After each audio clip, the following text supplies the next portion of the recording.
ఈడ అమ్మేటి మొక్కలు కాదు, ఈ డబ్బాల్లో అమ్మేది ఆభరణాలు కాదు, ఇదిగో ఇవి తిండి డబ్బాలు కాదు గాని చాలా మంది ఇలాంటి జీవులు కనిపిస్తే రాళ్లతో కొట్టి చంపుతారు గాని ఇదిగో ఈ తొండను అమ్ముతున్నారీడ. చాలా ప్రేమగా బొమ్మలతో ఆడుకున్నట్టు ఒక చేతి మీద నుంచి ఒక చేతికి చెక్కలగిలి పెడతానట్టు బలుంటది పాకుతంటే.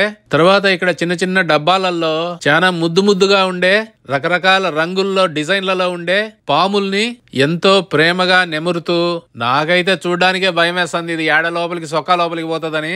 చిన్నప్పటి నుంచి పెరిగేటప్పుడు ఎంత జంతు ప్రేమ ఉంటే ఇలాగ పట్టుకొని ప్రేమగా తాకి ఆభరణాల మాదిరిగా మెడలో వేసుకొని ఓయమ్మా ఇంకా అంత ధైర్యం చేయలేంలే అనుకుంటే ఇదిగో ఇలాంటి ముద్దు ముద్దు పిల్లులు ఫిక్స్డ్ రేటు కొనుక్కోవచ్చు, లేదా ఆక్షన్ మాదిరిగా బిడ్డింగ్ చేసి రకరకాల పిల్లులు కొనుక్కోవచ్చు.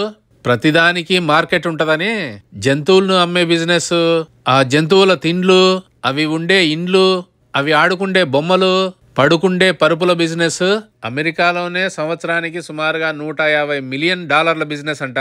అవును, మర్చిపోయినా, ఇవి కాక ఇదిగో ఈ వీడియోలో చూపించినట్టు జంతువుల హాస్పిటల్ కూడా ఉంటది, వాటికి ఇన్సూరెన్స్లు అన్ని కావాలా, ఇదిగో ఈ వీడియోలో మొత్తం చూపించినాను, ఇది చూడండి.